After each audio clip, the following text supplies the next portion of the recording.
তাই তো আমাদের এখনো যন্ত্রণা ভোগ করতে হয় মা। আমরা কাঁদি এই জন্য, কষ্ট এই জন্যই পাই, কারণ ভগবান প্রতিটা মুহূর্ত জানাচ্ছেন, ওরে সময় গেলে আর পাবি না। কথা দিয়েছিস, মনুষ্যকুলে জন্ম পেয়েছিস, পশুকুলের জন্ম বড় যন্ত্রণা।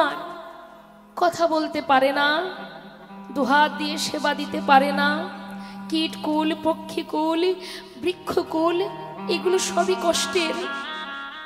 কিন্তু মানব জনম, এই জনমটা পেলে তার নাম করা যায়, তাকে দেখা যায়, দুহাত দিয়ে তাকে সেবা করা যায়। হরিবল হরিবল। শ্রেষ্ঠ জনম ভগবানের সেবা করার জনম।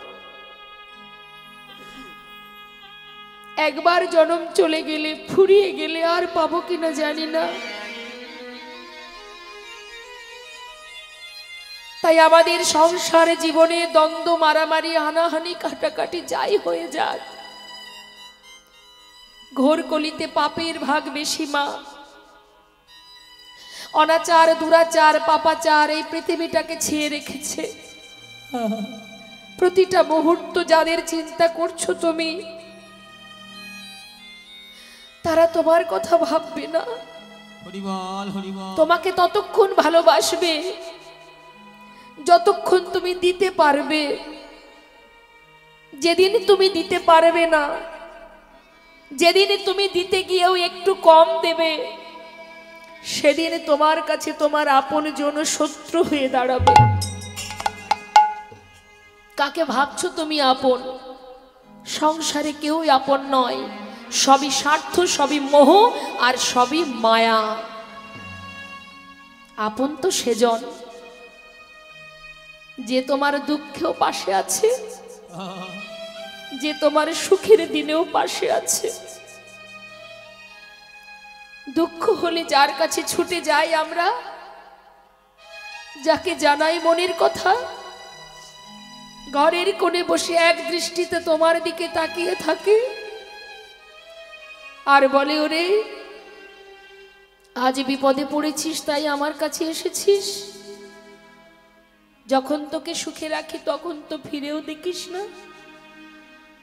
তথাপিও এমন দয়াল আমার প্রভু। চিরকাল সবার জীবনে দুঃখ থাকে না, চিরকাল সবার জীবনে সুখও থাকে না। সংসার জীবনে সুখ দুঃখ দুই ভাই আসবে যাবে, কাউকে আপনি ধরে রাখতে পারবেন না। যদি মনে করেন আমি সুখকে চিরকাল ধরে রাখবো, হবে না মা, এটা জীবন নয়। সুখ যখন থাকবে, দুঃখ বাইরে দাঁড়িয়ে থাকবে। সময় হলে সুখ যাবে, দুঃখ আসবে, আসতেই হবে, আসতে দিতে হবে। যেই না দুঃখ আসবে আপনি ভেঙে পড়বেন। কিন্তু জেনে রাখবেন, এখানে ভেঙে পড়ার কিছু নেই বাবা, কারণ দুঃখ চিরকাল কারোর থাকে না। সময় হলে দুঃখও চলে যাবে, আবার সুখ ঢুকে যাবে। এরা আসবে যাবে। যেমন দিনকে যেমন আপনি সূর্যকে যেমন ধরে রাখতে পারবেন না, সময় হলে সে অস্ত যাবে, আবার পূর্ণ চাঁদের উদয় হবে, আবার রাত্রির অন্ধকার হবে। বলুন দেখি, দিনের আলোয়, সূর্যের আলোয় কত সুন্দর বনে বনে ফুল ফোটে, মানুষ কর্ম করে, জীবিকা আহার করে, তাই না, অর্জন করে। আবার রাত্রিবেলায় চাঁদের আলোয় যে জোছনায় যে মাধুর্য, যে শীতল, এই সুন্দর মাধুর্য আপনি অনুভব করতে পারবেন যদি রাত্রি জীবনে না আসে। চাঁদের আলো যদি প্রকাশ না হয়, তাহলে রাত্রের এই শোভাটা কি করে জানবো, এইটাকে কি করে দেখব? আবার রাত্রিটা থাকলেই শুধু হবে না, সূর্য যদি না ওঠে তাহলেই জগৎ চলবে না। অর্থাৎ তাদেরকে আমরা কেউ ধরে রাখতে পারবো না। সময় হলে সূর্য অস্ত যাবে, চাঁদের উদয় হবে, আবার সময়ের সাথে সাথে চাঁদ অস্ত যাবে, সূর্যের উদয় হবে। ঠিক তদ্রূপ জীবনে তেমন সংসারে আসবে দুঃখ, আবার সুখও আসবে, সবাই আসা যাওয়া করবে। তার একটা প্রমাণ বলি বাবা, আমরা সারা জীবন সুখের আশায় ছুটে যাই না মা, আমরা মেনে নিতে পারি না। এটাকে বলা হয় মেনে নেওয়া। সব কিছুকে মেনে নেবেন, দেখবেন আর কষ্ট হবে না। মেনে নিতে শিখতে হবে। শীতের সময় আপনারা কি করেন? শীতকে তাড়ানোর ব্যবস্থা করতে পারেন? এই এখন ঠান্ডা লাগছে, চলে যাও, আমার শরীরে প্রচণ্ড ঠান্ডা লাগছে, যাও শীত তুমি চলে যাও, পারবেন? পারবেন না। কি করতে হয় বাবা আমাদের? যখন আমাদের প্রচণ্ড শীত লাগে, ঠান্ডা লাগে, আমরা তখন কি করি? আমরা গরম পোশাক পরি, তাই না মা? গরম পোশাক পরে সেটাকে একটা ব্যালেন্স করা হয়। কেন? যাতে আমাদের ঠান্ডাটা কম লাগে, অর্থাৎ এটাকে আমরা মেনে নিয়েছি। আবার যখন কিনা গরমকাল আসে, আমরা কি বলতে পারবো প্রচণ্ড গরম লাগছে তুমি বেরিয়ে যাও? পারবো না। তখনও আমাদের মানিয়ে নিতে হবে। কি? তখন ওই যে এসির ব্যবস্থা আছে, যার ঘরে যেমন ব্যবস্থা সেটাও আমরা মানিয়ে নিই। হ্যাঁ, অর্থাৎ তুমি যখন মানিয়ে নেবে কোনো বিষয়, তখন দেখবে কি আর তোমার ভিতরে কষ্ট হবে না। একটা ভোগের থালা, সেবার থালা, আমরা যে থালায় খাই মা বাবা, সেই খাবার থালাতে অনেক কিছু থাকে না মা? কি থাকে? মনে করুন অন্ন আছে, ভাজা আছে, পাশে ডাল আছে, তারপরে রসা আছে, তারপরে শুক্তো আছে বা চাটনি আছে, সাজানো থাকে তো মা। হ্যাঁ, কথাগুলো একটু মন দেবেন, আমি সহজ ভাষায় বোঝানোর চেষ্টা করছি, তাতেও যদি মনটা চঞ্চল থাকে তাহলে বুঝতে পারবেন না। তাহলে একটা সেবার থালায় অনেক কিছু থাকে, তাই তো? এবার এই এতগুলোর মধ্যে আপনার যেটা সব থেকে বেশি প্রিয়, মনে করুন আপনার চাটনিটা খুব প্রিয় বা শুক্তোটা খুব প্রিয়, যেটাকে আপনি খুব ভালোবাসেন। এখন শুক্তোটা যদি আপনার খুব প্রিয় হয়, থালা ভর্তি করে ওই ডাল সবজি অন্ন না দিয়ে যদি এক থালা শুক্তো দেওয়া হয়, তখন কি আর সেটা ভালো লাগবে খেতে? লাগবে না। তাহলে যে জীবনে যে পাত্রে সব রকম আছে, সেটার মধ্যেই সুখ, তার মধ্যেই শান্তি। যেটার মধ্যে দুঃখ আছে, কষ্ট আছে, অর্থাৎ সব রকম আছে যেটার মধ্যে, সেটাই কিন্তু ভালো লাগবে। আপনার প্রিয় যেটা, অর্থাৎ আপনি সুখ পছন্দ করেন, সারা জীবন আপনার সুখ ছাড়া দুঃখই নেই, এমনটা যদি কোনো ব্যক্তির থাকে, লক্ষ্য করে দেখবেন কারোর জীবনে যদি শুধু সুখই থাকে, অভাব নেই, কষ্ট নেই, দুঃখ নেই, সে তার অবস্থা কি হবে জানেন? যেটা তার জীবনে নেই সে কিন্তু সেই দিকেই ছুটবে। নিতাই গৌর হরি বল। এটাই মানুষের ধর্ম। যেটা থাকে তার পিছনে মানুষ ছোটে না, যেটা তার কাছে নেই মানুষ সেই দিকে ছুটে যায়। অর্থাৎ যার জীবনে দুঃখ আছে সে সুখের আশায় ছোটে, আর যার জীবনে সুখ আছে, যেটা নেই তার কাছে, সেই দিকে মানুষ ছুটে যায়। তাই সুখ দুঃখ দুটোই আসবে জীবনে, ওই সেবার থালার মতো। সুখ তো থাকবে, তিতো থাকবে, টক থাকবে, ভাজা থাকবে, ঝাল মিষ্টি সব থাকবে। অর্থাৎ আমাদের জীবনে ভালো মন্দ খারাপ, হাসি দুঃখ, কান্না, উঁচু নিচু সব থাকবে, তবেই তো সেটা পরিপূর্ণ জীবন। তাই গৌর হরি বল, হরি বল। তাহলে মা, দুঃখ পেয়ে কষ্ট পাওয়ার কোনো দরকার নেই। জেনে রাখবেন এটা জীবনে আসবে, যতদিন বাঁচবো আসবে। আবার সুখ যখন আসবে জানবেন এটা বেশিক্ষণ থাকবে না, সময় হলে এও চলে যাবে। তাই এদের কথা ভেবে লাভ নেই। তুমি যেমন রেখেছো আমি তেমন আছি। সুখে রাখলেও তোমার ভার, দুঃখে রাখলেও তোমার দায়িত্ব। তুমি যেমন রাখবে আমি তাতেই খুশি, অর্থাৎ মেনে নিতে হবে। তাহলেই কিন্তু এই দ্বন্দ্ব, মারামারি, হানাহানি, কাটাকাটি থাকবে না, হিংসা থাকবে না। ওর এত উন্নতি হলো আমার কিছু হলো না, হিংসা করে না প্রত্যেকে? হিংসা। ওর এত এত একটু একটু করে কত কি হয়ে গেল, আমার কিচ্ছু হলো না, কতক্ষণে আমি ওর সমানে সমানে হব, এই চিন্তা ভাবনা কেন করব? কিসের জন্য করব? সময় তো খুবই কম জীবনের। দ্বন্দ্ব না করে কৃষ্ণ ভজিবার তরে সংসারে আইনু, মিছে মায়ায় বদ্ধ হয়ে বৃক্ষ সম হইন।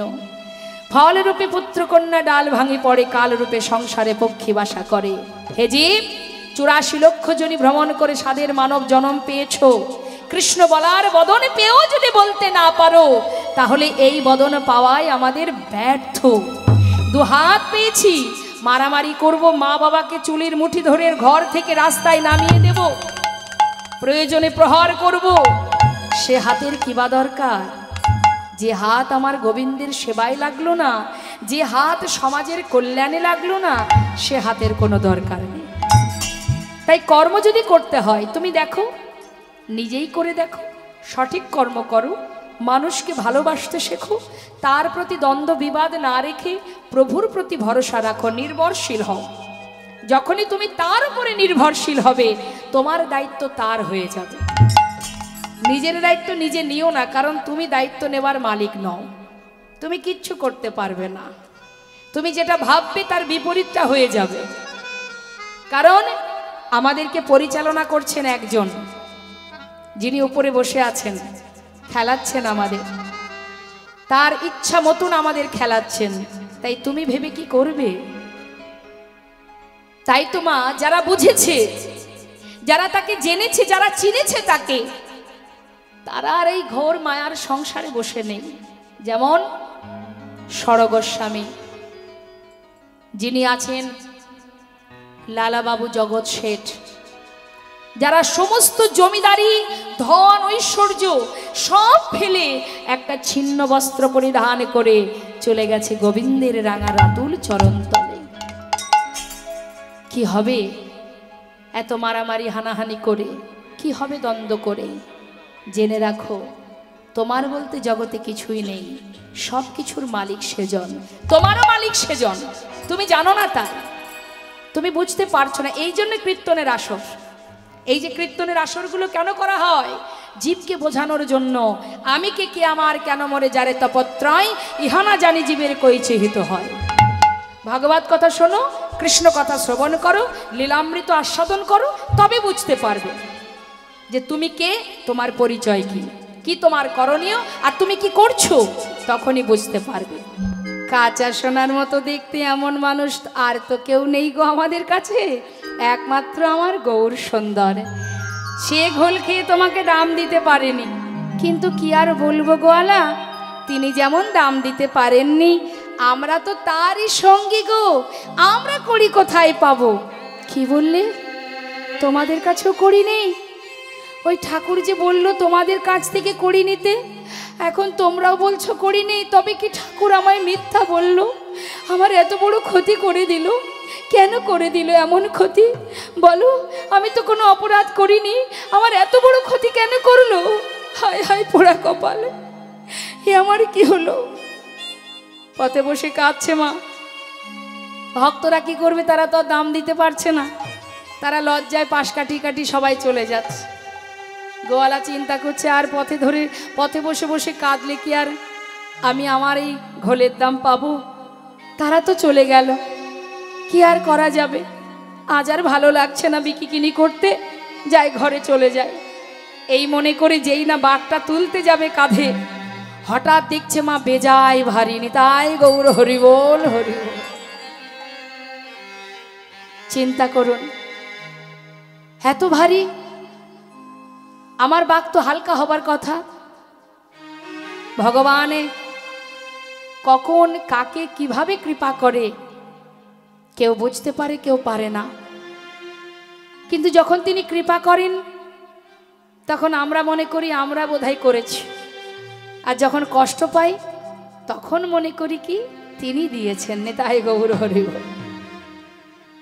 যখন পাই তখন মনে হয় এটা আমার কৃতিত্ব, আর যখন হারিয়ে যায় তখন বলি তোমার দোষ।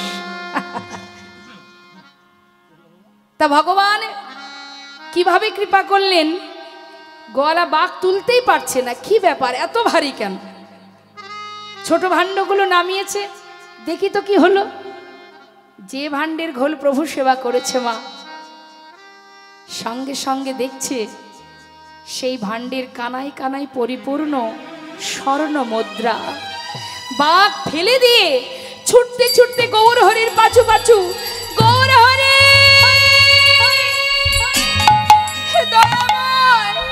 একটু দাঁড়াও, গৌর হরি একটু দাঁড়াও, প্রভু একটু দাঁড়াও। ছুটে গিয়ে চরণটা জড়িয়ে ধরেছে, চোখের জলে চরণ ধৌত করে দিচ্ছে। গৌর হরি, আমি ভুল করেছি প্রভু, আমি ভুল করেছি, আমি তোমায় চিনতে পারিনি, আমি অপরাধ করেছি, ক্ষমা করে দাও দয়াময়। গৌরহরি বলছে, গোয়ালা উঠো। অর্থের পিছনে ছুটতে ছুটতে তোমার যে সময় প্রায় পার হতে চলেছে, আর কতটুকু সময় আছে? যাও, আশীর্বাদ দিলাম তোমায়, ঘরে গিয়ে কৃষ্ণ ভজন করো। এই সময়টুকু চলে গেলে আর ভজন করতে পারবে না।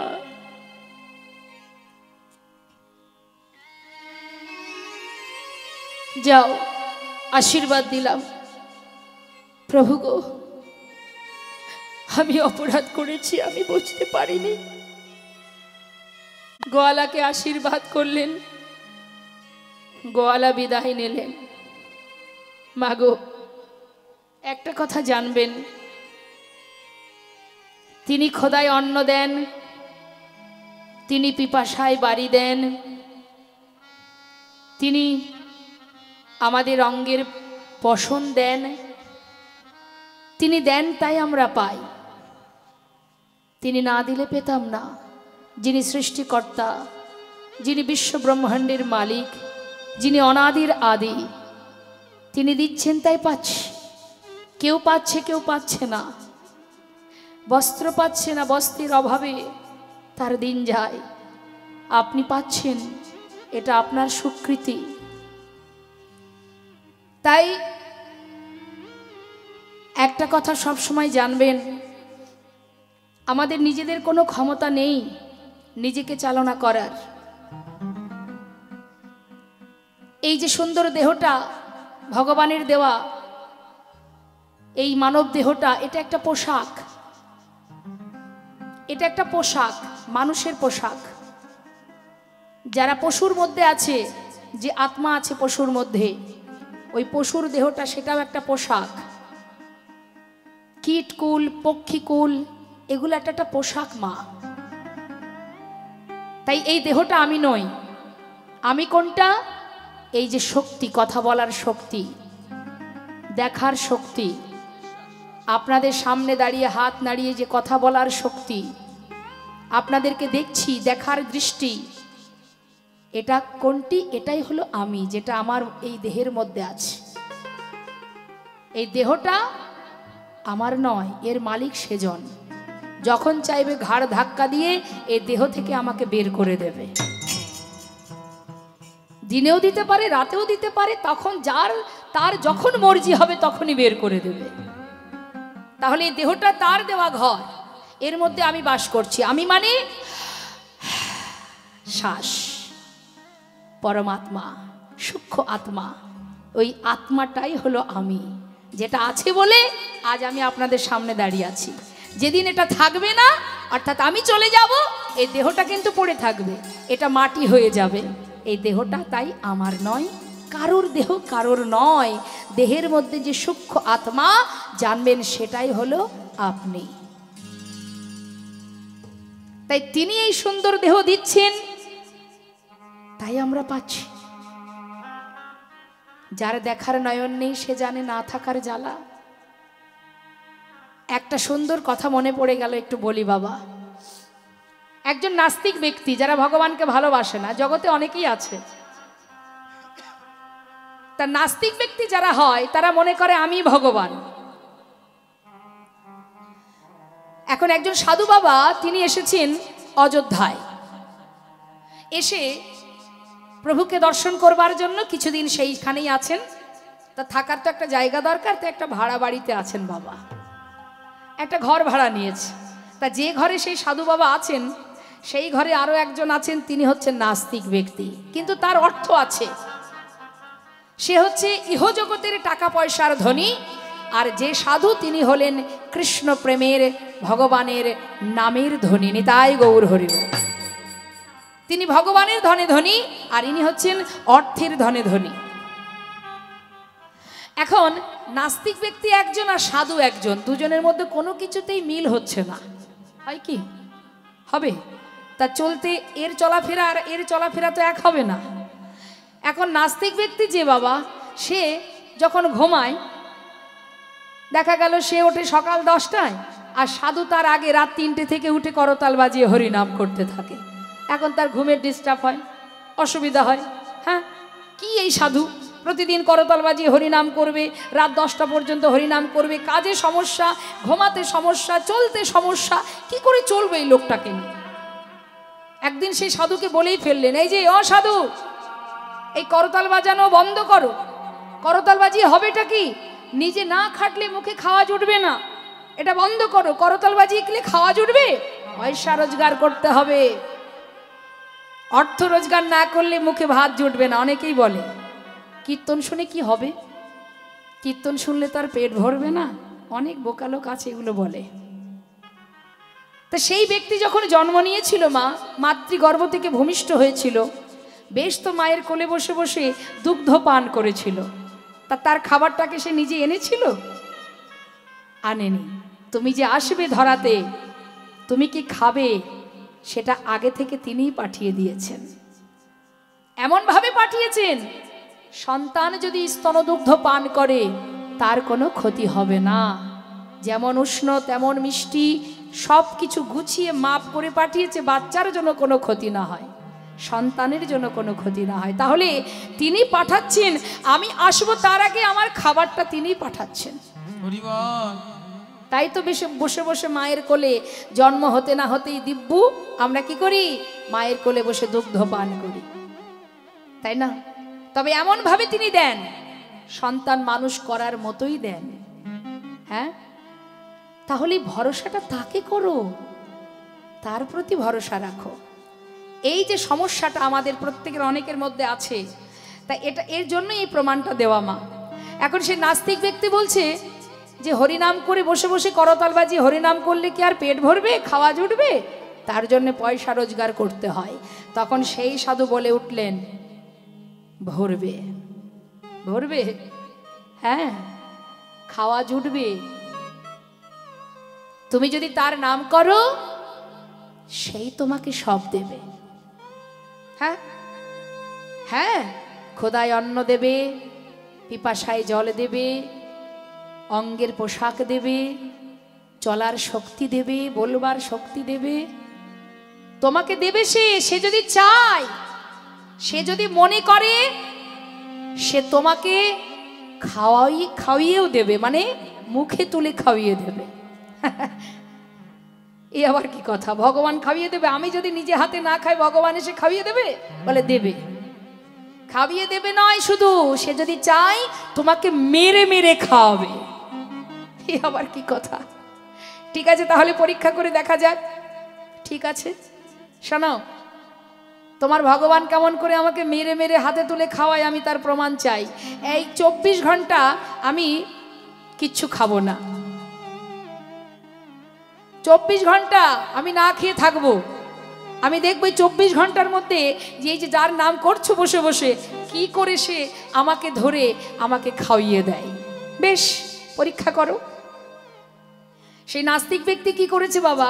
পরীক্ষা করার জন্য তিনি দেরি না করে এবার ওই চিন্তা করছে, যদি বাড়িতে থাকি বা লোকেদের মধ্যে থাকি, তাহলে লোকেরা কি করবে? যখন খাওয়ার টাইম হবে তাকে ধরে বেঁধে খাওয়াবে, হয়তো মাথায় হাত বুলিয়ে বাবা বাছা বলে খাওয়াবে। বাড়ির লোক হলে কি করবে? ডেকে ডেকে সেদে সেদে খাওয়াবে। না, লোকেদের মধ্যে আমি থাকবো না। আমি যেখানে লোক থাকবে না, জনশূন্য জায়গা, আমি বনের ভিতরে চলে যাব। সেখানে তো আর কেউ আমাকে সেদে সেদে খাওয়াবে না। তবেই তো আমি পরীক্ষা পাবো, দেখি ভগবান কেমন করে খাওয়ায়। এবার বনের ভিতরে গিয়ে কি করেছে? সে একটা গাছের ডালে উঠে বসে আছে। হরি বল। 24 ঘন্টার মধ্যে পরীক্ষা চাই ভগবানের কাছে। কার সঙ্গে পাল্লা দিচ্ছি দেখুন। এবার কি হয়েছে বাবা? সে গাছে উঠে বসে আছে, আর এদিকে যে সাধু বসে বসে করতাল বাজিয়ে নাম করছিলেন, তিনি প্রভুর কাছে শুধু একটা কথাই বললেন, দয়াময়, আমার সম্মান থাকুক বা না থাকুক তাতে আমার কোনো দুঃখ নেই, শুধু তোমার কাছে একটা বাসনা, তোমার সন্তান যে ভুল পথে এগিয়ে চলেছে, তাকে এই ভুল পথ দূরীভূত করে সঠিক পথের আলো দেখাও। ওকে তুমি রক্ষা করো, ওর জীবনের অন্ধকার দূরীভূত করে কৃষ্ণ প্রেমের আলোর প্রদান করো, আলোর পথ দেখাও প্রভু, সে যেন সঠিক পথে এগোতে পারে, চলতে পারে। দেখতে দেখতে বাবা দুপুর হলো। যেই না দুপুর হলো, হঠাৎ দেখতে পাচ্ছি কি একজন চোর কারোর বাড়ি থেকে কিছু চুরি করে অনেক কিছু নিয়ে ছুটতে ছুটতে বনের ভিতর থেকে আসছে। যে গাছের গোড়ায় উনি, গাছের ডালে বসে আছেন উনি, চোর তো আর এদিকে ওদিকে তাকাচ্ছেন না। তিনি কি করেছেন, প্রচণ্ড খিদে পেয়েছে বলে ওইখানে বসে তার যেগুলো চুরি করা জিনিস সেগুলো একপাশে রেখে খাবারগুলো খাবে বলে সাজিয়েছে। এখন একটা পাত্রে সুন্দর করে সব কিছু ওই তার ওই ঝোলা থেকে বের করে করে সাজিয়েছে। সুন্দর করে সাজিয়ে যেই না খেতে যাবে, হঠাৎ শব্দ পেল যে বনের ভিতরে যেন ঘোড়ার পায়ের শব্দ। ঘোড়ার পায়ের শব্দ, নিশ্চয়ই কোনো ডাকাতের দল আসছে। যদি আমাকে দেখতে পায় তাহলে আমার যা কিছু সবই তো নিয়ে নেবে, কেড়ে নেবে। কি করব? উপায় কি? খাওয়া ফেলে রেখে এবার যেগুলো চুরি করে নিয়ে এসেছে সব পুটুলিগুলো কাঁধে করে নিয়ে পালিয়ে চলে যাচ্ছে। খাবার কিন্তু সেখানেই পড়ে আছে। মা হরি বল, হরি বল। এখন ওই ডাকাতের দল এসে দেখছে, বাবা বাবা বাবা, এ তো একেবারে 56 ব্যঞ্জন সাজানো। হ্যাঁ, বেশ তো সুন্দর করে সাজিয়ে রেখেছে।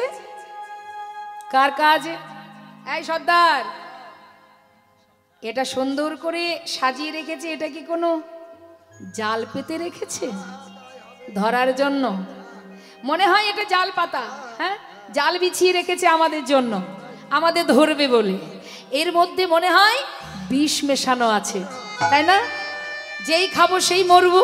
হ্যাঁ ঠিক। কি করা যায়? বলছে আর একজন, বলছে শোনো শোনো ভাই, আমার মনে হয় যে ব্যক্তি এই খাবারে বিষ মিশিয়েছে নিশ্চয়ই সে আশেপাশে কোথাও আছে, তাই না? ধরবে বলে তো এসেছে, নিশ্চয়ই আশেপাশে আছে। কোথায় আছে খোঁজ, খুঁজে দেখ।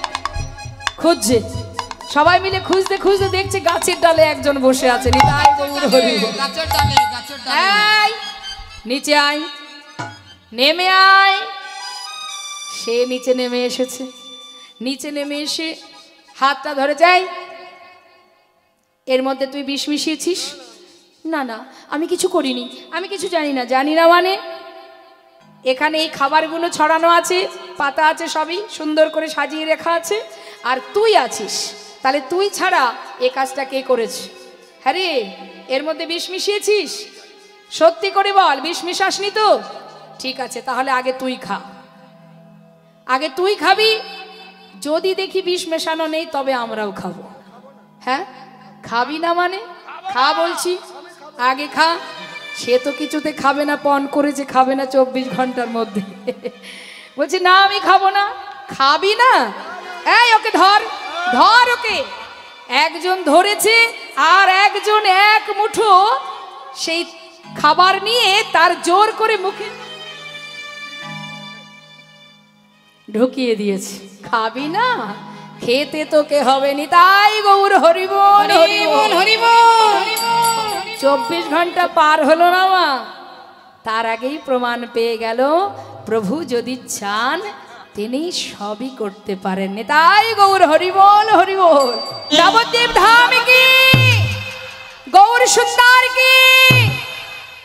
কি ব্যাপার আমার মাঝখানে মায়েরা ওই যে গোলাপ রঙের চাদর জড়িয়ে আছেন, হাত তুলতে কষ্ট হচ্ছে? আহা, সারাদিন যখন বাড়িতে কাজ করেন তখন কি আর হাতের বিরাম পান? নাকি বাড়ির লোক কেউ বলবে আর করতে হবে না, এবার বসো? তাই সেগুলো যেগুলো করছেন ওগুলো কি সংসারের জন্য, ওগুলো নিজের জন্য নয়। আর এখানে বসে যে যতটুকু কর্ম করবেন সেটা যার যার নিজের জন্য। তা হরিবাসরে হাত তুলবেন না, তা তুলবেন কোথায়? আমাদের হাত তুলতে কষ্ট হয়। আবার দেখবেন অনেকে আবার আছে হরিনাম শুনতে আসলো চিন্তা করে বেশিক্ষণ শোনা যাবে না, একটুখানি শুনে বাড়ি যেতে হবে। রাত জাগলে আমার আবার শরীর খারাপ করে। সকালবেলায় গ্যাস হবে, অ্যাসিড হবে, ঠিকঠাক খেতে পারবো না।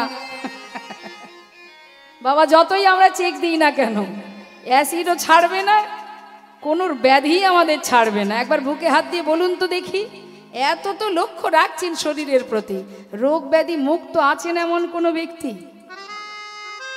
নেই। তাহলে যার দেয়া দেহ, সে যা দিচ্ছে দিতে থাক, যতক্ষণ পারবো ট্রিটমেন্ট করব, না পারলে চলে যাব। তাহলে অত ঘুমানোর চিন্তা করেও বা কি হবে? আবার দেখুন না, অনেকে আছে খুঁটিতে হেলান দেয়, বলে আর বলিস না মা যায় ব্যথা। কীর্তন শুনতে আসলেও খুঁটি খুঁজে বেড়ায়, খুঁটি পেলে হেলান দেব। যে ব্যক্তি কষ্ট করতে পারবে না, সে কি কোনো কিছু আশা করতে তার করা উচিত? সম্ভব? তার আশা পূর্ণ হবে কি? দেখুন, খুঁটিতে হেলান দিয়ে বসলে তার অবস্থা কি হয়েছে মা? আচ্ছা, আমার কাছে আর আসতে হবে না, আমি নিচ্ছি। হ্যাঁ হ্যাঁ, কেউ এখন আর আসবেন না হরিবাসরে, লীলা শেষ হলে সবাই আসবেন।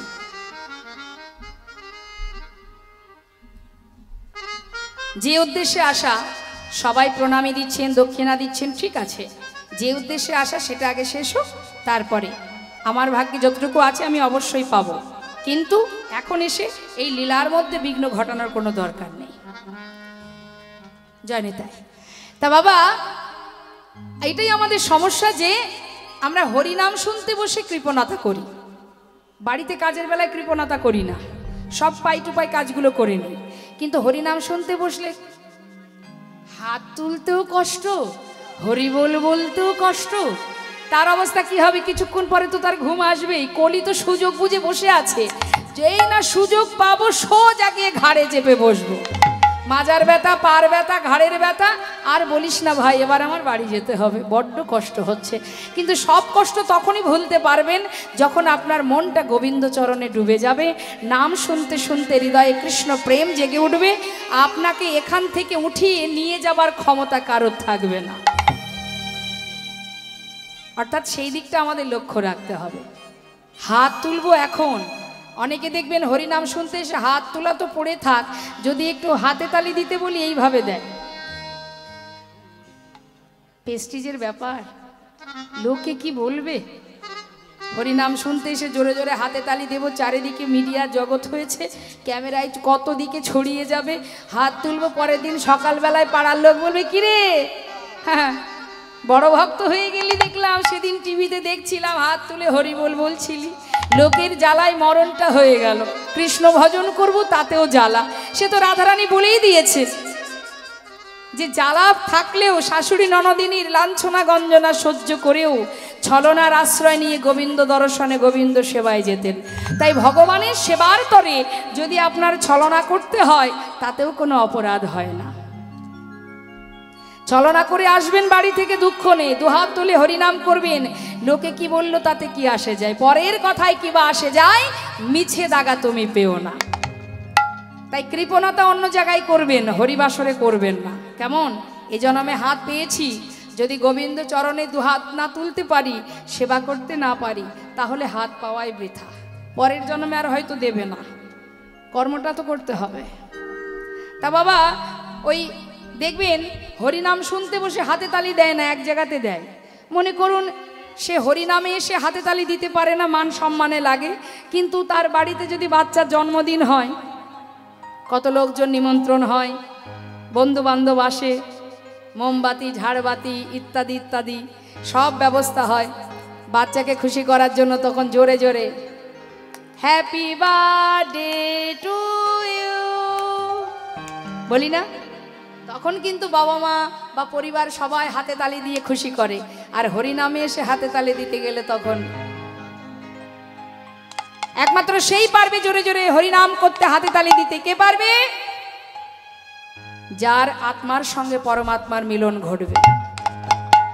এখানেই শুধু বসলে হবে না। আপনারা এসেছেন এখানে, এই পর্যন্ত এসেছেন, বাড়ি থেকে স্থির করেছেন যাবো আজ ওখানে কীর্তন হবে। যখনই মনে মনে ভেবেছেন, তখনই আপনার আত্মার আর পরমাত্মার মিলন ঘটে গেছে। আপনি বসে আছেন আমাকে দেখার জন্য নয়, আমার গুণকথা শোনার জন্য নয়, এসেছেন কৃষ্ণ কথা শ্রবণ করার জন্য। তাই আপনাদেরকে এখানে বসিয়ে রেখেছেন একমাত্র গোবিন্দ, অমৃত কথা, কৃষ্ণ কথা। তাই যে আপনাকে বসিয়ে রেখেছে তার দিকে দুহাত তুলে একবার অন্তর থেকে দুটি বাহু তুলে সবাই মিলে আমরা দুবাহু তুলে নাম করব। যেমন কর্ম করবেন চিত্রগুপ্তের খাতায় লেখা হবে। যখন বিচার হবে বাবা জিজ্ঞাসা করবেন তো, বলো ভবে কি করেছো, দুহাত দিয়ে বলতে তো পারবেন। যেদিন যেমন কর্ম করছেন সেদিন খাতায় তেমনই লেখা হচ্ছে। কিন্তু তা আজকের দিনে এখানে বসে সাধুর বাজারে বসে হাতে তালি দিয়ে হরিনাম করলে সেখানে গিয়ে তো বলতে পারবেন যে অমুক জায়গায় অমুক মাঠে সাধুদের মাঝে বসে আমি দুহাত তুলে হরিনাম করেছিলাম। তাহলে তাহলে সবাই মিলে হাত তুলতে হবে, হরিবোল বলতে হবে। হরিবোল হরিবোল নিতাই গৌর হরিবোল। হ্যাঁ, যখনই জয়ধ্বনি হবে দুহাত তুলে হরিবোল বলবেন। মায়েরা উলুধ্বনি, বাবারা জয়ধ্বনি করবেন। হরিবোল। এই তো বৃন্দাবন। হ্যাঁ, এটাই নবদ্বীপ ধাম, এটাই বৃন্দাবন।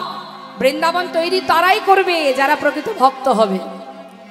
এবার কি হলো দেখুন, নদিয়ার চাঁদ আমার গৌর সুন্দর তিনি নবদ্বীপ ছেড়ে নাম প্রচার করতে করতে নবদ্বীপ ছেড়ে তিনি চলে যান সন্ন্যাসী হয়ে।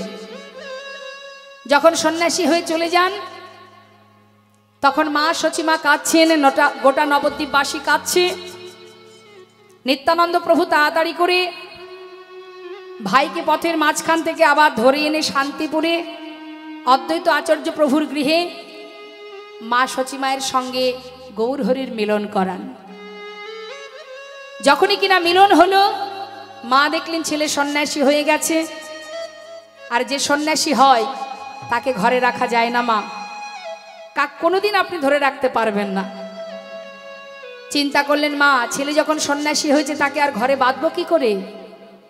তাই বেশ বাবা, আমি আর তোকে বাধা দেব না, তবে বিদায় দাও মা, বৃন্দাবনে যাই। মা বললেন না, বৃন্দাবনের অনুমতি দেব না, যদি যেতেই চাস তবে নীলাচলে বাস কর। নিতাই গৌর হরিবোল। তাই মায়ের কথা মতো গৌর সুন্দর চলে গিয়েছিলেন নীলাচলে। কিন্তু প্রভু যখন নীলাচলে যান, নবদ্বীপে যারা গৌরকে সর্বক্ষণ কাছে নিয়ে চলতো, যে সমস্ত ভক্তবৃন্দ যারা এক মুহূর্ত প্রভুকে ছেড়ে থাকতো না, তারাও প্রভুকে চলে যেতে দেখে তারা কি নিয়ে বাঁচবে, তাই তারাও সব ফেলে প্রভুর পাছু পাছু চলে গিয়েছিলেন নীলাচলে। অগণিত ভক্তবৃন্দ প্রভুর পাছু পাছু ওই নীলাচলে পৌঁছে নীলাচলে জগন্নাথ মন্দিরের সামনে প্রতিদিন গৌর সুন্দর ওই জগন্নাথ দর্শন করতেন। এক জগন্নাথ বাইরে আর এক জগন্নাথ মন্দিরের ভেতরে, একজন আর একজনকে দেখছে। সমস্ত ভক্তবৃন্দকে সাথে করে নিয়ে গৌরহরি বললেন, ভক্ত নীলাচলে এসেছো, জগন্নাথ দর্শন করেছো? হ্যাঁ দয়াময়। এবার সকলে আমার সঙ্গে বলো, কি বলবো? এই প্রভাত সময় জগন্নাথ মন্দিরের সামনে দাঁড়িয়ে সবাই আমার সাথে বলো, প্রভাত সময় হলো,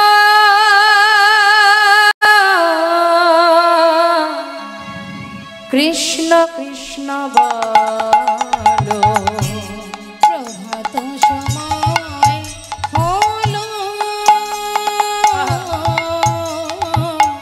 কৃষ্ণ কৃষ্ণ বলো।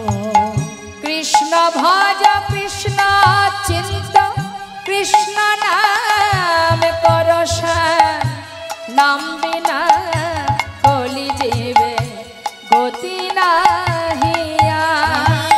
কৃষ্ণ ভজ কৃষ্ণ চিন্ত, কৃষ্ণ নাম করস, নাম বিনা কলি জীবে গতি নাহি। যেই নাম সেই কৃষ্ণ ভজনিষ্ঠা করি, নামের সহিতে আছে আপনে সে হরি। নাম ভজ নাম চিন্ত, নাম করস, হরি বল হরি বল হরি বল হরি বল হরি বল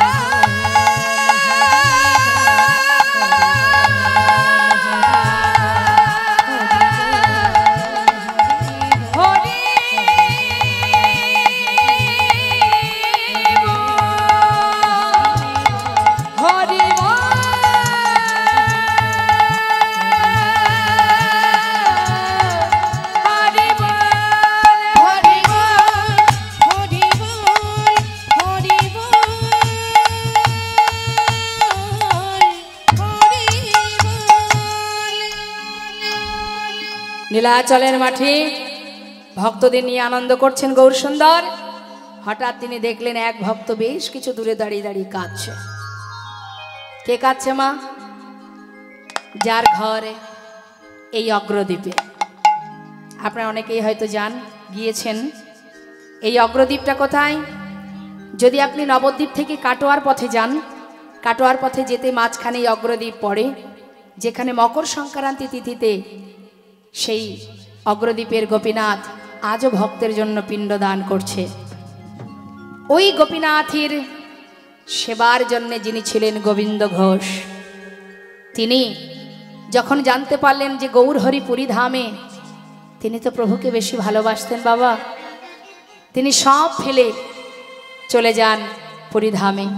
সেখানে গিয়ে গৌরহরি সবাইকে নিয়ে হরিনাম করছে দেখে দূরে দাঁড়িয়ে দাঁড়িয়ে এক দৃষ্টিতে তার দিকে তাকিয়ে কাঁদছে। কিন্তু যিনি অন্তর্যামী, হরে কৃষ্ণ, কথার দিকে একটু মন দেবেন, যিনি অন্তর্যামী, যিনি অন্তরে বসে আছেন, সবার অন্তর মাঝে পরমাত্মা রূপে যিনি আছেন, তার কিন্তু কিছু জানতে বুঝতে বাকি থাকে না মা। এখানে আপনারা বসে আছেন, কার মধ্যে কি চলছে, কার মধ্যে কি হচ্ছে, কে কি ভাবছে, কে কি করছে, আমি না হয় সাধারণ একটা জীব মাত্র। আমার এই যে দৃষ্টি, এই দৃষ্টির আড়ালে আপনি করতে পারেন, কিন্তু তার চোখের ফাঁকি কি আপনি দিতে পারবেন? পারবেন না।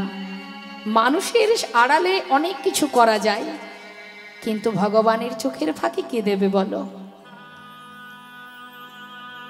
তাই তুমি যেমন কর্ম করবে সাজা দেওয়ার জন্য তিনি বসে আছেন। তাই দেখুন আজ ভক্ত যে দূরে দাঁড়িয়ে দাঁড়িয়ে কাঁদছে মা, এত ভক্তের মাঝখানে কোনো ভক্ত যদি দূরে বসে বসে একা একা কাঁদে, আপনারা যেখানে এত ভক্ত আছেন আপনারা বুঝতে পারবেন কে কাঁদছে আর কে কাঁদছে না। তিনি জানেন যে তিনি কাঁদছে, তাই সবার মাঝখান থেকে তার কাছে দাঁড়িয়েছে, সামনে গিয়ে করজোড়ে জিজ্ঞাসা করছে, দয়াময় তুমি আমার কাছে এসেছো? হ্যাঁ। কে তুমি? দূরে দাঁড়িয়ে দাঁড়িয়ে আমার দিকে তাকিয়ে কাঁদছো, কি চাই তোমার? দয়াময় আমার নাম গোবিন্দ ঘোষ, আমি অগ্রদ্বীপ থেকে এসেছি। আমার বলতে যা কিছু ছিল সব ত্যাগ করেছি প্রভু, শুধু তোমার সঙ্গী হব বলে। তুমি আমার সঙ্গী হবে? সব ফেলে এসেছো আমার সঙ্গী হবে বলে? কিন্তু কেন? যারা আমার সঙ্গী হয়, যারা আমাকে ভালোবাসে, তাদের যে সারা জীবন কষ্ট পেতে হয়, তুমি তো সইতে পারবে না। যাও, চলে যাও, ঘরে চলে যাও। দয়াময় শুধু তোমার কাছে আমার একটা নিবেদন, আমি তোমার সঙ্গী, এইটুকুই যথেষ্ট। তাই জীবনে কষ্ট আসুক আর সুখই আসুক, আমার তাতে কোনো দুঃখ নেই। শুধু তুমি আমায় বলো যে তুমি তোমার চরণের সঙ্গী করে নিয়েছো আমায়, আমি আর কিছু চাই না। সইতে পারবে তো? যারা আমাকে ভালোবাসে তাদের কিন্তু অনেক কষ্ট পেতে হয়। যে করে আমার আশ আমি তার করি সর্বনাশ, তথাপিও যে না ছাড়ে আমার পাশ আমি হই তার দাসানুদাস। তা আমাকে ভালোবাসলে কাঁদতে হবে, সহ্য করতে পারবে? পারবে না।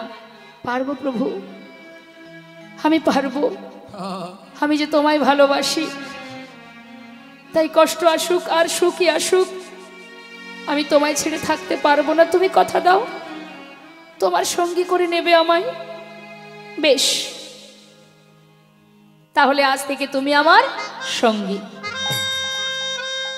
দেখুন মা, যারাই ভগবানকে ভালোবাসে তাদের যে তিনি প্রতিটা মুহূর্ত কষ্ট দেন। ভেবে দেখুন না, মহাপ্রভুর বামে কে আছেন মা? মহাপ্রভুর বামে কে আছে? মা বিষ্ণুপ্রিয়া, তাই না? তাহলে যিনি ভগবানের সহধর্মিনী, তার কষ্টটা একবার ভেবে দেখেছেন কখনো? বিবাহের পর থেকে সারা জীবন প্রভু হারা হয়ে চার দেওয়ালের মধ্যে বাধা থেকে কাষ্ঠবিগ্রহ সেবা করতেন। কোনোদিন প্রভু কোথায় আছে জানতে পারেননি। হরি বল। কিন্তু তারই বিগ্রহ সেবা দিতেন আর সারাদিন মহামন্ত্র জপ করে তন্ডুল এক জায়গায় জোগাড় করত, চাল মহামন্ত্র 16 নাম 32 অক্ষর যেই শেষ হতো একটা করে চাল আলাদা করে রাখত। এইভাবে সারাদিনে মহামন্ত্র জপ করে যতগুলো তন্ডুল হতো রন্ধন করে সচি মাকে দিতেন, বাড়ির কাজের লোক ছিল ঈশান তাকে দিতেন। অবশেষে যেটুকু থাকতো নিজের শুধুমাত্র জীবনটাকে বাঁচিয়ে রাখার জন্য সেবা করত। কেন? আমি যদি বেঁচে না থাকি তাহলে প্রভুর সেবা করব কি করে? সারা জীবন কেঁদেছে। দাপর যুগে শ্রীমতী রাধারানী 100 বৎসর গোবিন্দকে হারা হয়েছিল বটে, কিন্তু কখনো বৃন্দাসখী কখনো দেবর্ষি নারদকে পাঠিয়ে সে কোথায় আছে কেমন আছে সে খবরটা পেত, কিন্তু বিষ্ণুপ্রিয়া মা বিষ্ণুপ্রিয়া কোনোদিন পায়নি। হরি বল, হরি বল। তাহলে ভগবানের সহধর্মিণী হয়ে তার সারা জীবনের যদি এমন কষ্ট থেকে থাকে, তাহলে আমরা ভগবানকে ভালোবেসে সুখ কামনা করব কেন? ভগবানকে যে ভালোবাসি এটাই আমাদের সব থেকে বড় পাওয়া, যে আমরা তাকে ভালোবাসার চেষ্টা করি, আমরা প্রয়াস করি, আমরা তাকে ভালোবাসতে চাই, এটাই আমাদের সব থেকে বড় পাওয়া, এটাই আমাদের আনন্দ, এটাই বড় পাওয়া। মা ভক্ত কখনো নিজের সুখ কামনা করে না। তাই আজ ভক্ত গোবিন্দ ঘোষ বললেন, প্রভু আমি জানি না সুখী রাখো আর দুঃখী রাখো, আমি তোমার সঙ্গী। বেশ, তাহলে আজ থেকে তুমি আমার সঙ্গী। আচ্ছা গোবিন্দ বলো প্রভু। শুরু হলো পদে পদে পরীক্ষা। মা এই লীলাটার শেষ পর্যন্ত শুনলে বুঝতে পারবেন ভক্ত কাকে বলে। শোনো গোবিন্দ, নীলাচলে এসেছো, জগন্নাথ দর্শন করেছো? কোন জগন্নাথ প্রভু? কেন মন্দিরে যে আছে? ও দয়াময়, তুমি যার কথা বলছো সে তো চলতে পারে না, কথা বলতে পারে না। আমি তাকে দর্শন করেছি ঠিকই, কিন্তু আজ যে আমি সচল জগন্নাথ দর্শন করছি। গৌরহরি বুঝতে পেরেছেন ভক্তের অন্তরের কথা, কিন্তু তথাপিও ধরা দিচ্ছে না। সে কি ও গোবিন্দ, সচল জগন্নাথ তুমি আবার এখানে কোথায় দেখলে? শুনবে প্রভু? তবে শোনো। তুহু জগন্নাথ ও গো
তাই তো মা, যিনি এই পৃথিবীটাকে সৃষ্টি করেছেন, যিনি এই মর্তধামকে সৃষ্টি করেছেন, যিনি এই জীব জগৎকে সৃষ্টি করেছেন, যার সৃষ্টি, তিনি উপরে বসে বসে মনের আনন্দে খেলছেন আর খেলাচ্ছেন। এ কথাটা কে লিখেছিলেন? একজন বড় ভক্ত। সে ভক্তকে ধর্মের কখনো, ভগবানের কাছে কখনো আলাদা আলাদা জাত থাকে না। ভগবানের কাছে সকলেরই একটাই পরিচয়, জীব নিত্য কৃষ্ণদাস। তা যে ভক্ত ভগবানকে নিয়ে এত সুন্দর গান বেঁধে গেছেন, বলে গেছেন, লিখে গেছেন, তিনি হচ্ছেন মুসলমান সমাজের এক ভক্ত, মুসলমান সমাজের এক মানুষ, যার নাম কাজী নজরুল ইসলাম। তিনি বলে গেছেন, শোনো, খেলিছ এ বিশ্বলয়ে বিরাট শিশু আনমনে খেলিছ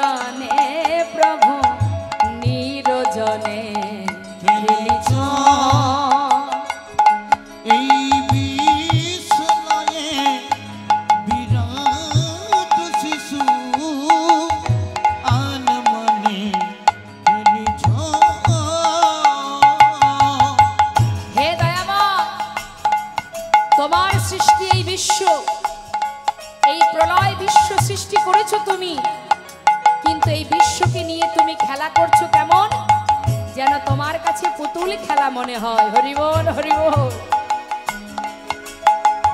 তা ভগবান খেলছে কোথায় বসে? বলছেন, শূন্যে মহা আকাশে তুমি মগ্ন লীলা বিলাসে। শূন্যে মহা আকাশে তুমি মগ্ন লীলা বিলাসে। শূন্যে মহা আকাশে তুমি মগ্ন লীলা বিলাসে। ভাঙিছ গড়িছ নীতি আপন নিরজনে প্রভু নিরজনে।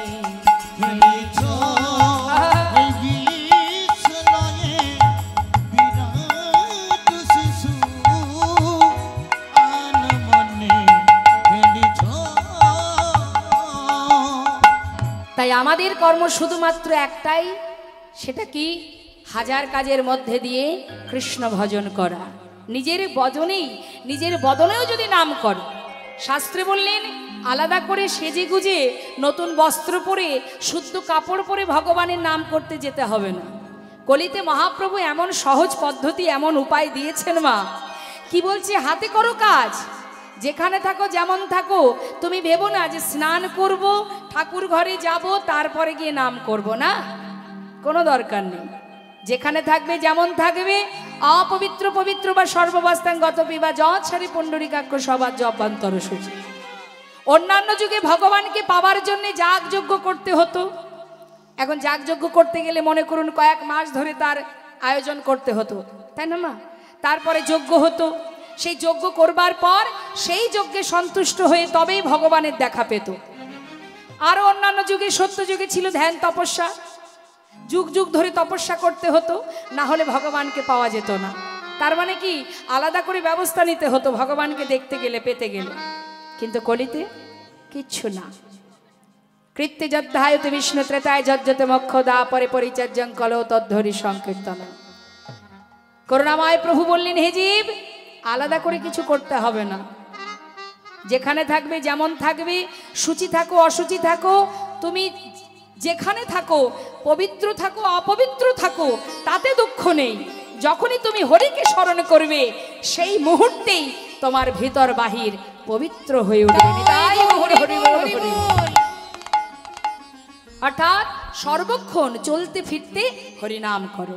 নামাচার্য হরিদাস ঠাকুর, যিনি কিনা মাসে 1 কোটির বেশি নাম জপ করতেন, নামেই ছিলেন আমার প্রভুর অন্যতম ভক্ত নামাচার্য শিলা ঠাকুর হরিদাস। তা সবাই মিলে একবার আমরা হরিনাম করব কি? হ্যাঁ, আমি চাই আপনারা সবাই মিলে যার যার নিজের চিন্তা করে যেতে তো হবে মা সেখানে, তাই তার চরণ অন্তরে স্মরণ করে চোখ বন্ধ করে প্রভুর চরণকে স্মরণ করুন আর স্বতঃস্ফূর্তভাবে সবাই মিলে একবার হরিনাম মহামন্ত্র জপ করুন। আমি গাইব, শুনে নিন, তারপরে সবাই মিলে একই সুরে সুর মিলিয়ে গাইবেন, কেমন? এদিকে বাবাদের দিকে প্রত্যেকে 2টি বাহু তুলবেন, যার যার কর্ম শেষে করবেন। প্রত্যেকে হাত তুলে মায়ের একবার, পিছন দিকে দেখুন। আমি বলছি আপনাদের ভালোর জন্য, এতে আমার কিছু হবে না। এবার ফাঁকি দিলে ফাঁকে আপনি পড়বেন, আমার কোনো তাতে ক্ষতি নেই। দেখে হাত তুলো। হরি বল, হরি বল, নিতাই গৌর হরি বল। হরে কৃষ্ণ হরে কৃষ্ণ কৃষ্ণ কৃষ্ণ হরে হরে, হরে রাম হরে রাম, রাম রাম হরে হরে, হরে কৃষ্ণ। বলুন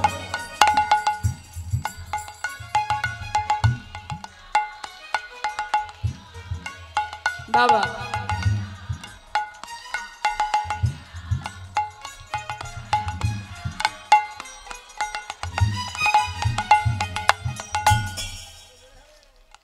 এমন গুনগুন করে গাওয়ার তো কোনো দরকার নেই, মনের আনন্দে নাম করুন। এখানে এত ভক্ত আছে, সবাই যদি গলা ছেড়ে হরিনাম করে তা আমার তো মনে হয় মা বসুমাতাও কেঁপে উঠবেন। হ্যাঁ, সবাই মিলে গলা ছেড়ে দেখি হাত তুলুন। ভগবানের সেবায় কৃপণতা করতে নেই, তুলুন হাত তুলুন। ও মা, আপনি হাত তুলছেন না কেন? তুলুন তুলুন তুলুন। বেশ, হাত নামাবেন না, আমি গাইবো, আবার জোরে জোরে গাইবেন, কেমন? হরে কৃষ্ণ হরে কৃষ্ণ কৃষ্ণ কৃষ্ণ হরে হরে, হরে রাম হরে রাম, রাম রাম হরে হরে, হরে কৃষ্ণ হরে। বাহ, বলুন বলুন বলুন।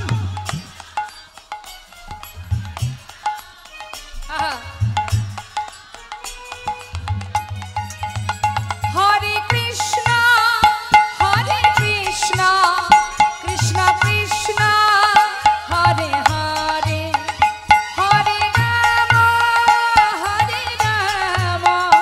রাম রাম হরে হরে, হরে কৃষ্ণ। বাহ, হরি বল, নিতাই গৌর হরি বল।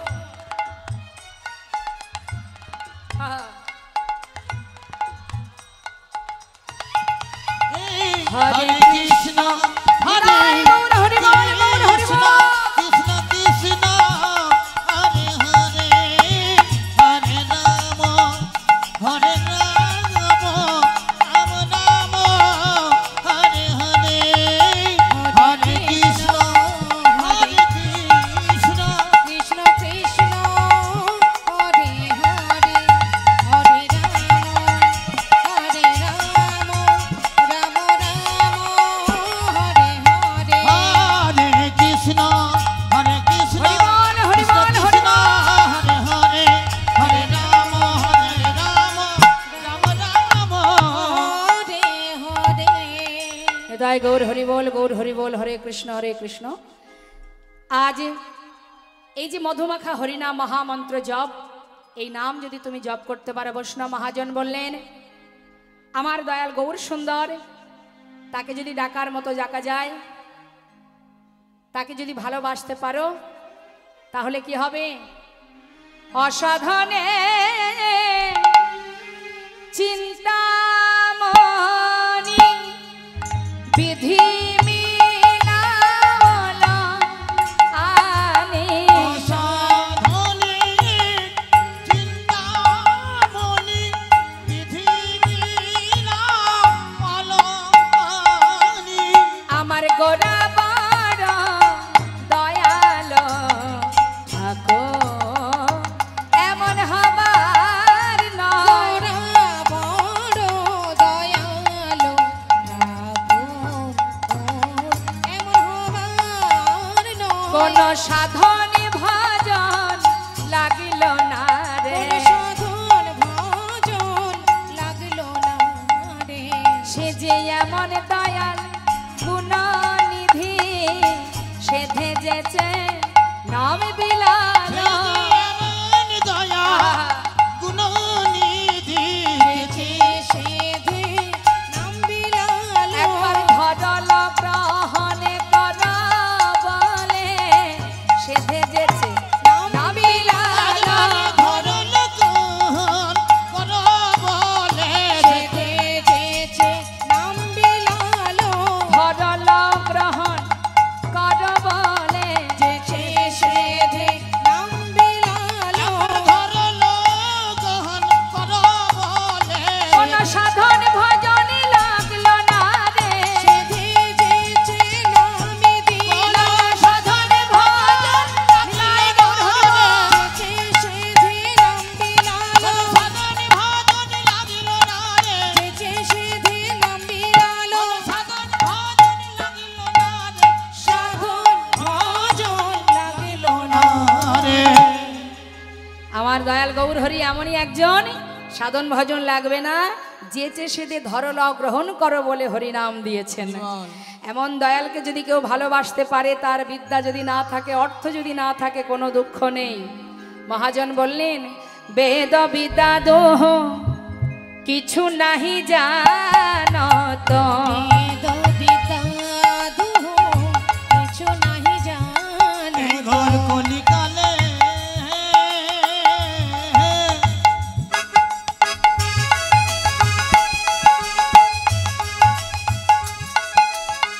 বীর মিথার কিছু নেই প্রয়োজন একবার হরি নাম করো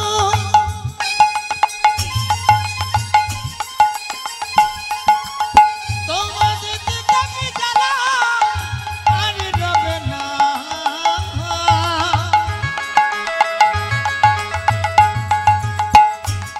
এই মধুর কৃষ্ণ নামে আর হরি নামে হরি বল হরি বল। তোমাদের কিতাবে জ্বালা আর রবে না গো বেদ বিদ্যা দুহ কিছু নাহি জানো তো। সে যদি গৌরঙ্গ করে সার আর সে যদি গৌরাঙ্গ করে সার। অগণয়নানন্দিতে ভনে সেই তো সকলে জানে ঠাকুর নয়নানন্দেতে ভনে এই তো সকলি জানে সর্বসিদ্ধি কর তলে তার আর সর্বসিদ্ধি করো তলে তার। সর্বসিদ্ধি করতলে তাহার কিছুই জানতে লাগে না গো তার কিছুই জানতে লাগে না। না না কিছুই জানতে লাগে না তার গো কিছুই জানতে লাগে না। যে জন গৌর চরণ সার করেছে কিছুই জানতে লাগে না যে গো গৌর চরণ সার করেছে। এ সংসারকে অসার ভেবে গৌর চরণ সার করেছে। সংসারকে আসার ও ভেবে তার কিছুই জানতে লাগে না। সর্বসিদ্ধি করতলে তাহার সর্বসিদ্ধি করতলে তাহার এত সময় আমরা মহাজনের পদাবলী দিয়ে গৌরচন্দ্রিকা আস্বাদন করছিলাম। এবার গৌরচন্দ্রিকাকে আমরা বিশ্রাম রেখে চলে যাব লীলা কথায়। তো চলুন যাই সবাই আমরা লীলা কথায় যাব। আজ যেহেতু আমাদের আস্বাদনের বিষয় গৌরাঙ্গ লীলা অর্থাৎ নবদ্বীপ লীলা, সেই জন্য আমরা সবাই নবদ্বীপ ধামে লীলায় প্রবেশ করব। তো নবদ্বীপে সবাই গেছেন, কে কে গেছেন দেখি হাত তুলে দেখান। মায়েদের আবার উলুধ্বনি। নিতাই গৌর হরিবল হরিবল হরিবল। ভালো লাগছে সত্যি তো। নবদ্বীপ তো বেশি দূর নয়, তাই না মা? কেন যাব না? কলির ভগবান এসেছেন সেখানে। আমাদের বড় গর্ব যে আমাদের করুণাময় দয়াল গৌর সুন্দর, যাকে দর্শন করলে যুগল পাওয়া হয়ে যায়। সুরধ্বনির কিনারা আচ্ছা সোনার নুপুর দিয়া পায় নাচে না গরি গো সুন্দর গৌরঙ্গরা। সুরধ্বনির কিনারায় সোনা নুপুর দিয়া পায় নাচে না গরি গো সুন্দর গৌরাঙ্গরায়। ওই না সুরধ্বনির কিনারায় সোনা নুপুর দিয়া পায় নাচে না গরি গো সুন্দর গৌরাঙ্গনা। সুন্দর আহা সুন্দর দেখো সুন্দর গৌরঙ্গরায় না গরি গো সুন্দর গৌরঙ্গরায়। ওই না সুরধ্বনির কিনারায় সোনা নুপুর দিয়া পায় নাচে না গরি গো সুন্দর গৌরাঙ্গনা।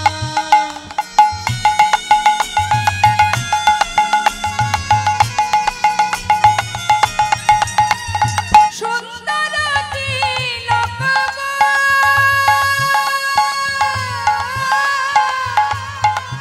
ওই সুন্দর কপালে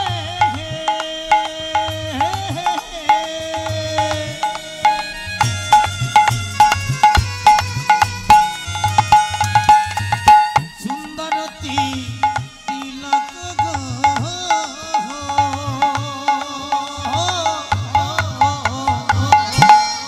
সুন্দর কপালে সুন্দর তিলক। হা হা হা, যে রূপ ভুবন ভোলানো রূপ, যাকে দেখলে ত্রিভুবন ভুলে যায়, সেই তো জগতের সুন্দর। আর আমরা মনে মনে ভাবি আমরা বেশি সুন্দর। ভাবি না মা? একটু সাজলেই একেবারে রূপে অহংকারে ডুবে মরি আমরা। মনে করি আমাদের মতো সুন্দর এই এলাকাতে নেই। কিন্তু তুমি কিসে সুন্দর? দামি গহনা পরলে, দামি বসন পরেছো, দামি মেকআপ করেছো, তাই তুমি মনে হচ্ছে সুন্দর। একবার জল দিয়ে ধুয়ে ফেললে সেই যা ছিল তাই হয়ে যাবে। তাহলে সুন্দর তো সেটাই, দামি বসনও থাকবে না, দামি অলংকারও থাকবে না, তথাপিও সেই অঙ্গ সুন্দর হতেও সুন্দরতম। যে রূপ দেখলে হৃদয় মাঝে প্রেম জাগরিত হয়, কৃষ্ণ প্রেম গৌর প্রেম জেগে ওঠে, যার রূপ দর্শন করলে হৃদয়ে ভক্তি জেগে ওঠে, সেই তো রূপ, সেই তো সুন্দর। তা বলছি দেখো দেখো আমার গৌর সুন্দরের অঙ্গে কি আছে? একটা তিলক। আর কি আছে?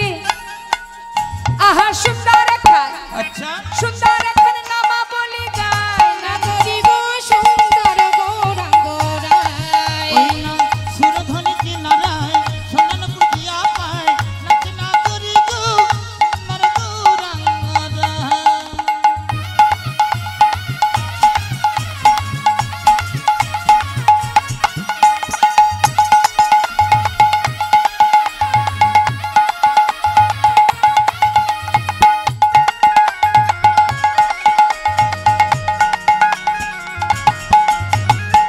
সুন্দর নয়নে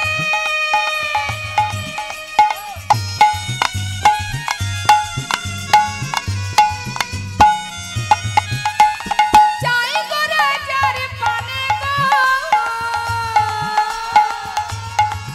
ওই সুন্দর নয়নে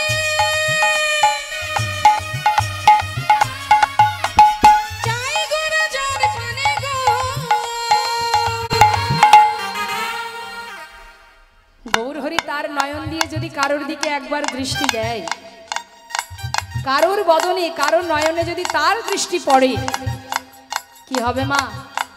তার ওই নয়ন দেখলে সে আর ঘরে যেতে পারবে না। তার অবস্থা কি হবে? তার এই দেহ ছাইরা, তাই নাকি? এই দেহ ছাইরা মনটা লইয়া যায়